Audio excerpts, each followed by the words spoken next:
Welcome, everybody, and thanks for joining us on episode 74 of Health Talk with Dr. Kel. I'm Nikki Sterner, and today we're discussing the topic, Why Can't I Lose Weight? Cortisol, the weight loss devil. Cortisol is the primary stress hormone, and it's made in the adrenal glands. It's elevated when we experience heightened anxiety or stress, and it's lowered when we're in a relaxed state. When cortisol levels rise, all of the body's energy goes into handling the stressor instead of focusing on digestion, the immune system, or other regulatory functions. Cortisol stimulates carbohydrate and fat metabolism for quick energy. It prompts insulin release and maintenance of blood sugar levels. This can cause an increase in appetite and cravings for sweet, high-fat, and salty foods. Today, we're discussing healthy ways to lower your cortisol levels. Welcome, everybody, to Health Talk with Dr. Kel. I'm Nikki Sterner, and today we are doing podcast number 74. Why can't I lose weight? Cortisol, the weight loss devil. Welcome to the show, Dr. Kel. Thank you, Nikki. Hi, everybody. This is going to be interesting. I think a lot of us have cortisol issues. So before we get into that, though, let's do the quotes of the day. I'm going to do two of them. Okay. Dieting is the only game where you win when you lose. And that's by Karl Lagerfeld. I like that. And then the next one. Dear stomach, you're bored, not hungry, so shut up. There you go. That's the new mantra. Shut up. Shush down there, right? I don't even get like that stomach hunger anymore. Like, I don't even let myself get hungry. Is that funny? I mean, I probably should. You're supposed to let yourself get hungry, but I don't really get to that point very often. I'm constantly like a little bit of this, a little bit of that.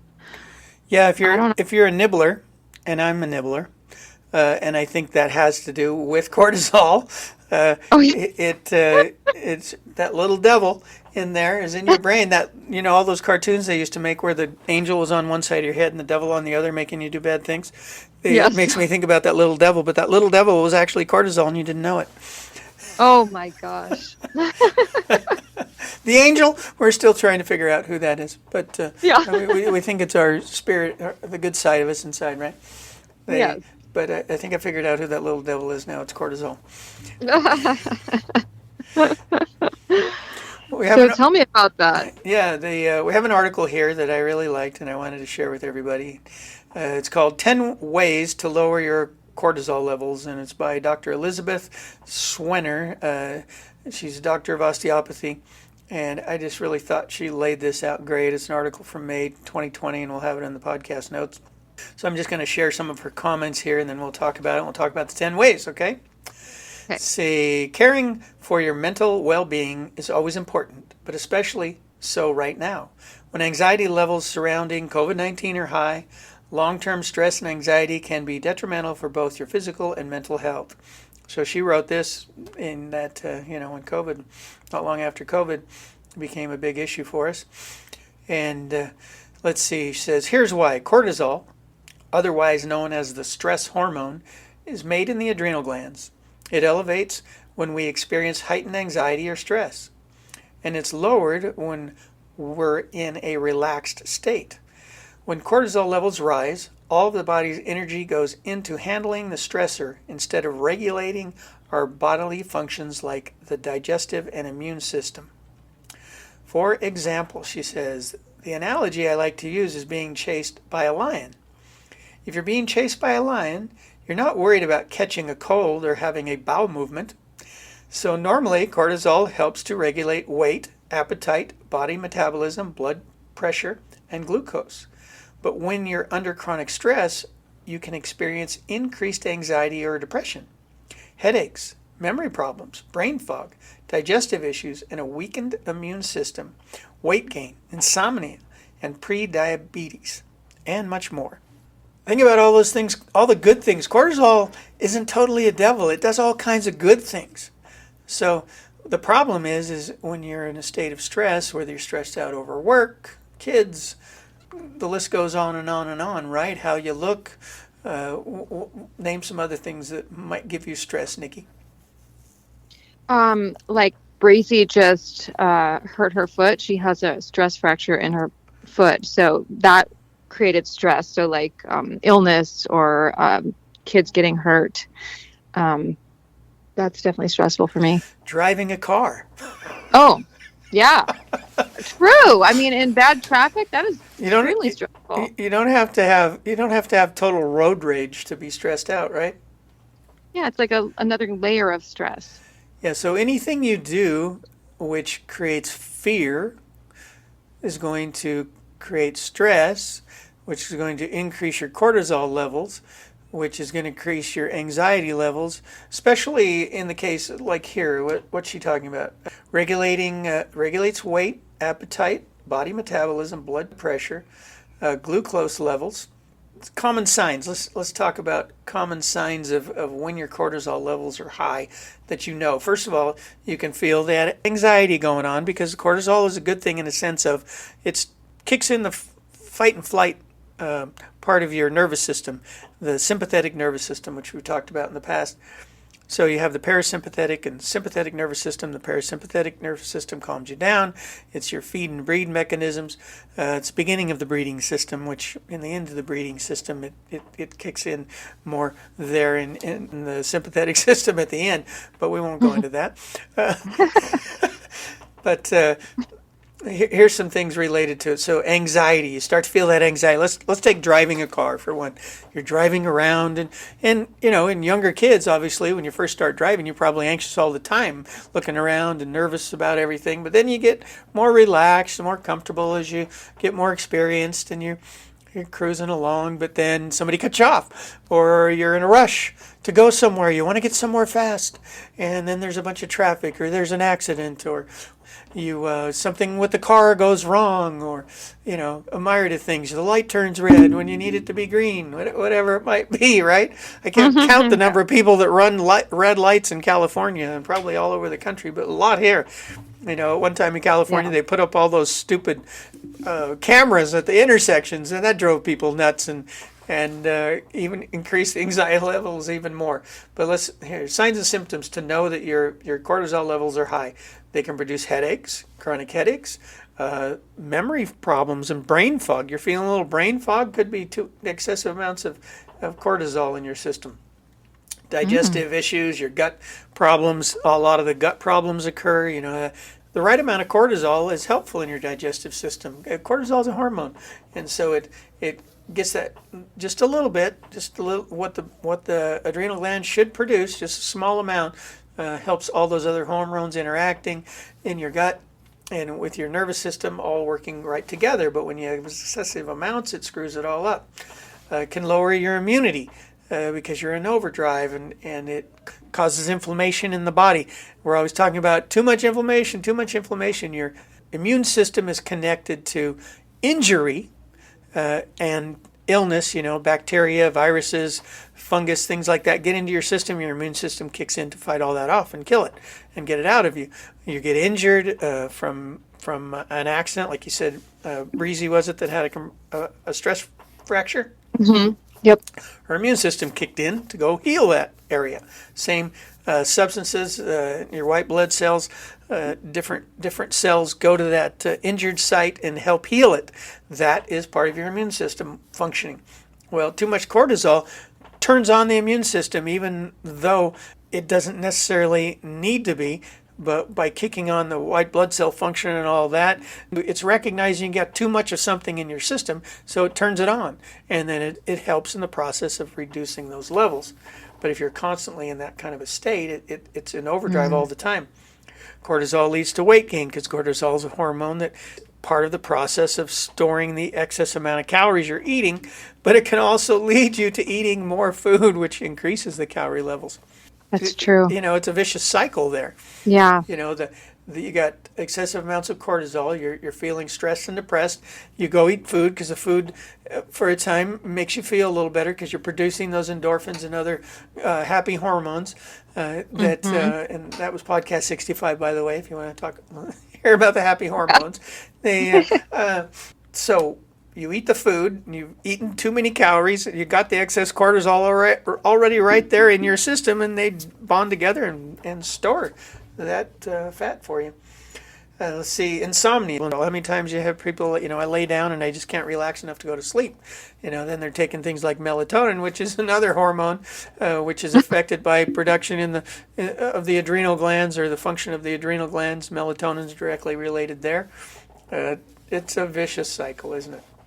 It's so funny because, yeah, when Breezy had the stress fracture and we had to go get an x-ray and everything, I couldn't sleep very well the night before because I think it was like I Yeah. didn't realize I was stressed, but I was stressed for her, you know? Well, now we're So, yeah. gonna yeah we're gonna get into now 10 things you can do to lower your cortisol levels. Okay. So the next time you're recognizing, first we want to help people recognize when do you have high cortisol levels, and that's what we've just done, right? And Yes. so now we're going to talk about ways to counter that when you're having a cortisol episode. Let's Mm. see here. I got one more little paragraph here that Dr. Swenner, I believe I'm pronouncing her last name right, I hope so. See, she says also, but I know that maximizing anxiety is easier said than done. So I've laid out several ways to help you lower cholesterol levels and maintain a calm state of mind during this uncertain time in our lives. And these aren't pandemic specific tips. They are lifestyle changes that can carry with you throughout your life. Number one, eat a whole food plant based diet. Duh. How many times have we talked about that? You know, it's just a constant battle for all of us, especially when we live in the Western diet, which is processed foods, which is going to be our next podcast, talking about why can't I lose weight, and we're going to talk about processed foods.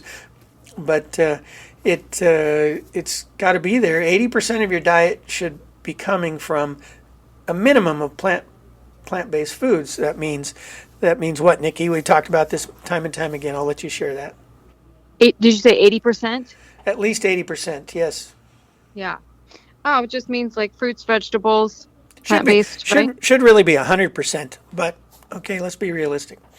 Yeah. They, yes, leafy greens, all the leafy greens, any vegetable that's green, eat it. And these things also help lower cortisol, but they also reduce inflammation in the body. One, by lowering the cortisol, but in many other ways. They're healthy. Your gut flora loves all those green leafy vegetables. They're high in fiber, loves the fiber. All those little microbes love all that stuff. All related. Again, we've talked about serotonin levels all being connected in the gut. Your gut's messed up. You're not getting that happy hormone serotonin like you should, which leads to that depression. Fruits and vegetables, 2-to-1 vegetables to fruit. So if you eat a pound of vegetables of some kind, you can have a half a pound of fruit. Okay, does that make sense? Mm-hmm. We like to encourage people to eat berries, strawberries, blueberries, blackberries, anything that's a berry is good for you, and also things like added on the list. Not many people get into their diet, but cranberries, pomegranates, things like that. Also, flax seeds, anything omega-3s that you're giving you, the omega-3s especially. We get lots of 6s and 9s, but not enough 3s. And the salmon, the good wild-caught fish, things like that need to be part of that. Eating the whole food, not the processed food. Number 2, add supplements. If you're eating crappy, you need to add supplements, and good supplements. We always tout and promote Standard Process because they're one of the few companies out there that does the whole food supplements. They take whole foods, they dehydrate them in a safe process that doesn't strip the nutrients, and then they put them into pill form. And they tend to be a little more expensive than some of the other stuff, but most everything you can buy at the regular retail stores is going to be from synthetics. Even stuff you'll find in the health food stores, you need to check the labels, look at the bottles, even in the health food store, because you're not always getting the good stuff. So supplementation is important, especially if you're dealing with what we've talked about in the last few podcasts about your body type and whether or not your organ systems are now being affected and you're a little older, you're beginning to have digestive problems, you're beginning to have other health issues. Tends to all lead back to these kinds of things. You've been spending too many years eating all the processed crap. your hormone levels. You've been stressed out for many, many years over many different things, and your systems are just beginning to break down for lack of good nutrients. So adding in supplementation. See, deep breathing. Here's something that Dr. Swenner recommends in deep breathing. Several studies reveal the benefits of deep breathing exercises. And here's her recommendations for at least 5 minutes, 3 to 5 times a day. Eases anxiety and depression and improves memory, which we all need. Let's see, here's a couple of apps she mentioned that if you need an app, which I suppose those apps can even, you can either set the timer on your phone or alarm, or these apps probably do it for you too. I haven't looked up the apps, but I think I will now. Let's see, deep breathing apps like Insight, Timer, or Calm. So, yeah, there's a timer there. So it reminds you to do it. And you can go check those out. I'm sure there's a lot more online. Any comments there, Nikki? Do you deep breathe? I try to think like relax. I used to do this meditation, listen to a meditation that trained me to, like, when I heard the word relax, it would like relax my body.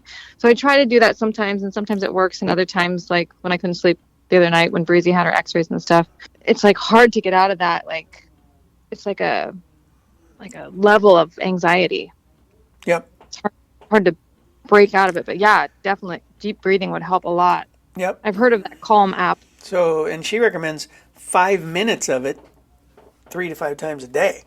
So take the break, take 5 minutes, breathe deep, breathe slow, in and out. I mean, think about, you can actually, I got into scuba diving several years ago. Actually been scuba diving since I was a kid. But seriously, finally got certified and did all that. Even I'm a rescue diver certified. But wow, scuba diving really helps you learn how to deep breathe, because you're trying to not use up your air in your tank. So you want to slow that breathing down. So you tend to breathe in slow and deep and learn how to let the air out slowly. And that is very calming, especially, scuba diving can be stressful too. So that's another calming effect on you when you're scuba diving, when you slow your breathing down. So they say to do deep breathing also, like when you're doing like singing, yes, acting stuff. Yeah, you're in all that, and they get into that too, right? Kind of can put you in the mental mode for your acting part too, right? Relaxed and because you need to be relaxed, right? I mean, sometimes your part may be a stressful part, but you got to relax before to get into that. Yeah, you're right. Right? You're right. Number 4, reduce your caffeine intake. Caffeine causes stress. It increases your heart rate, actually causes vasodilation of your blood vessels in your extremities, but causes constriction of the blood vessels around your heart. Not good for your heart, causes your heart to beat faster, and increases the cortisol levels, and it spreads that cortisol out around your system much more quickly as well because of that. So stop drinking the caffeine, throw in there, you can throw the alcohol on top of that, you can throw the sugar in there along with it. But all these things, especially the caffeine, throws your cortisol levels off. And it gives you the highs. It's part of what gives you those highs and lows. You drink the caffeine, for a time you feel the energy, and you get a boost of cortisol levels too, which caffeine's kind of a weird trigger too, because it throws you into, okay, I get more done, but you're also in a higher state of stress. And so when the caffeine is depleted and used up, you can feel exhausted and worn out, and you tend to feel more worn out. But oftentimes that worn out feeling doesn't help you go to sleep. It kind of still is in a state of, I'm just exhausted, but I still can't go to sleep.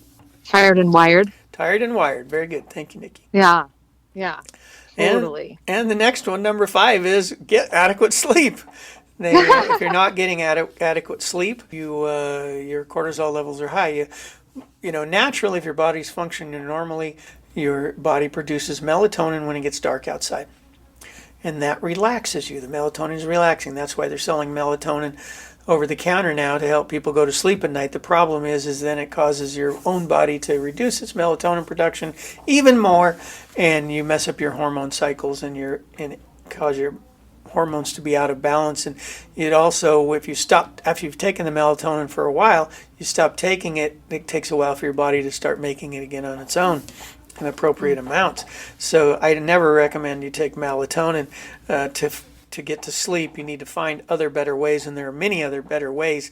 If you start eating right, you exercise right. We've talked about this in previous podcasts. Go back and look at some of the previous podcasts on getting to sleep. I think we did 4 different ones on sleep in the past, and go back and listen to those if you're having sleeping problems. It can be very helpful to you. It's that vicious cycle. Vicious cycle. You overdo the caffeine, so then you can't sleep. So then you wake up the next day and you're overly tired. And so then you're like, I need caffeine. Yep. Get you back to that. And so many other things affect our sleeping issues. But see, cortisol levels kick in. They're at their highest when we wake up in the morning. When it gets light outside, we naturally increase our cortisol levels. That's part of what helps wake us up and get us going in the morning. As we talked about earlier, all the different things that cortisol actually is helpful for in the body. And so that gets going in the morning. And then you drink a cup of coffee and you all of a sudden give yourself a super boost of cortisol, and it stays with you throughout the day. Let's see. Exercise regularly, a big one. 30 to 50 minutes daily is recommended by the American College of Lifestyle Medicine. See, here's a recommendation regarding exercise. Walking your dog doesn't count. You should be pushed to a limit where you can have a conversation while exercising, but not be able to sing. Have you heard that before? Oh, that's funny. Huh. Like Ingrid and I will go on walks. We always recommend people walk fast, 3 to 4 miles an hour. I have a longer stride than Ingrid, so she gets a little frustrated sometimes. But I tend to not always. She has to go faster to keep up with me, which makes her work a little harder. But when we still can talk, but it's a bit of a strain to talk. So we often stay silent, but we know when we're at the level we want to be, when our conversation becomes somewhat difficult. We can say a few words out, but I haven't actually tried the singing. I'm going to do that this next time. Why don't you do it too and let me know? Go ahead and serenade Ingrid. See how that goes. Okay, here's a good one I had never thought of before. Number 7, write in a journal. Have you ever thought of that? Reduce cholesterol levels by writing in a journal. Or, the church that I'm in has recommended since forever to people to keep journals, and mainly, to keep a record of your family history and all that, and pass that on to your ancestors, etc. But I never thought about it as, wow, it's actually therapeutic.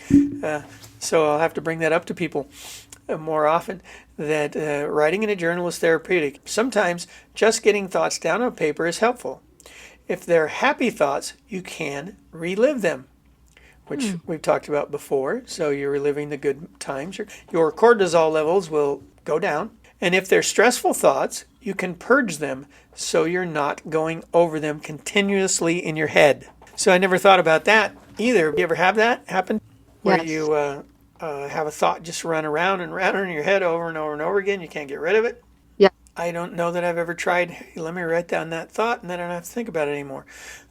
Do that next time, and I'm going to do that next time, because they're saying that will stop that cycle of repeated flow in your brain if you just write it down.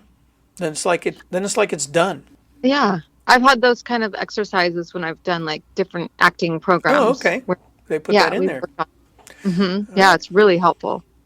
I don't do it consistently, but while I was in the program, we did it. And I don't even know, writing in a journal doesn't have to be a daily thing. But I think if you're finding yourself that you have a real problem with cortisol, if you have the adrenal body type, you should definitely keep that journal and write in it a few minutes a day, even just a few thoughts. It will help relax you, help lower those cortisol levels. You can pass that on if you want to your ancestors, and then they'll have some memories about you.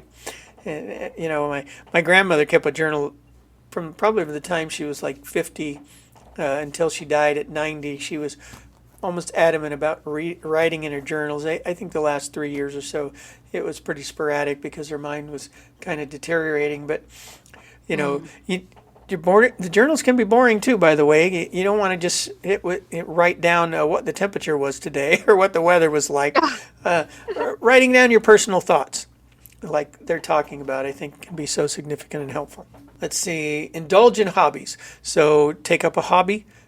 Another good one, anything and everything from talking about here, take up learning an instrument, drawing, crafting, gardening. I like to grow things, so I tend to every day spend a few minutes a day playing with my plants. I find that very helpful. Mm-hmm. Let's see, going outside. We've talked about that in the past. Get out into nature can have a very calming effect. Just getting out, taking walks in your neighborhood. Unless you live in downtown LA and it's just a concrete jungle around you, walking around the buildings you might find that calming as well. But I was in downtown San Diego the other day, and we were driving around. It was kind of cool to see all the buildings and stuff, but I don't know that I found the experience relaxing. It wasn't until we got out of the city that I found myself being more relaxed. Last one, number 10, don't lead with fear. Putting fear first can be distracting. It allows us to make inappropriate, impulsive decisions we wouldn't make otherwise. Be mindful. Take deep breaths. Take part in all the above tips she's already talked about. All these things will lead to being more positive, less stressed, less depressed, and more happy. Any other final comments you wanted to? I'll read. I'll read her, Dr. Swenner's final comments here. Go ahead and share whatever you'd like to about this podcast. Go ahead. No, I'm done. I was just going to read her stuff. I can read hers first if you'd like, and then you can share. Sure. See, you don't need to tackle all of these tips at once. I know that can seem overwhelming. The best way to make lasting positive changes is to do so little by little. Incorporate one or two into your routine at a time until they become habit, and slowly add in others. Slow and steady often wins the race. Again, back to the turtle, not the rabbit. Go ahead, Nikki. Share whatever you like. I was just looking up dance classes. Speaking of indulging in hobbies, because in our mail there was a flyer for Dance Stop Studios, which is a place around where I live, and they have adult classes. And I was just thinking how fun I should go and check out. They have jazz, tap, ballet, and hip hop. So I think I'm going to. I'm going to do that now. Yeah. Ingrid and I, we started taking dancing lessons. By the way, Nice. I would suggest to everyone, if your relationship is having issues, take a dance class. It requires you to do something together, to interact together, to touch each other, which brings out those happy hormones. Do you remember which one, Nikki? Is it oxytocin? Yes. Okay. Ding, ding, ding, ding. Yes, oxytocin. We want to increase oxytocin, the love hormone. So go out and go dancing and take a dance class. So anyway, we started during COVID, and then it shut down, and we still have some dance lessons we paid for that left. So we were mentioning that the other day. We need to go back and finish our lessons. And aren't you guys up for an anniversary, Dr. That's Kell? Oh, yes. Today's my anniversary. 33 years. 33 years. Wow. Woo. Yes. Amazing. Congrats. Yeah, thank you. Yes. Thank you. Yes, Well, thanks, yes. everybody, for listening. Yes, definitely. Thank you for listening. And I hope everyone has a wonderful week. And I look forward to the next podcast. Thanks, Dr. Kell. Yes, we're talking about why can't I lose weight? Ultra-processed foods. All right. Thanks for listening, everybody. We'll talk to you next time. Okay. Goodbye. For questions or comments, please email us at healthtalkwithdrkel@gmail.com. That's DRKELL@gmail.com. You'll find the lowest prices on standard process whole food supplements at holistichealth.standardprocess.com. As always, we recommend you seek nutritional advice from a qualified healthcare professional before starting a supplement program. And for natural and organic health and hygiene products, see our sponsor's website at oceanbaynaturals.com. While we make every effort to broadcast correct information, we are still learning. We will double-check all facts, but realize that medicine is a constantly changing science and art. One doctor may have a different way of doing things from another. We are simply presenting our views on how to live a healthy lifestyle that will be as evidence-based as possible. We welcome any comments, suggestions, or corrections of errors. We take no money from drug or device companies. By listening to this podcast, you agree not to use this podcast as medical advice to treat any medical condition in either yourself or others, including but not limited to patients that you are treating. Consult your own physician for any medical issues that you may be having. This entire disclaimer also applies to any guests or contributors to the podcast. Under no circumstances shall Dr. Kel Fullerton or any guests or any contributors to the podcast or any employees, associates, or affiliates of Dr. Kel Fullerton be responsible for damages arising from use of this podcast. This blog should not be used in any legal capacity whatsoever, including but not limited to establishing standard of care in a legal sense or as a basis of expert witness testimony. No guarantee is given regarding the accuracy of any statements or opinions made on this podcast. Our website, blog, and podcasts are all HIPAA compliant. While you may give your email address to subscribe to the website posts or to post information on the website blog, we will never share your email address or contact information with any third parties without your explicit permission.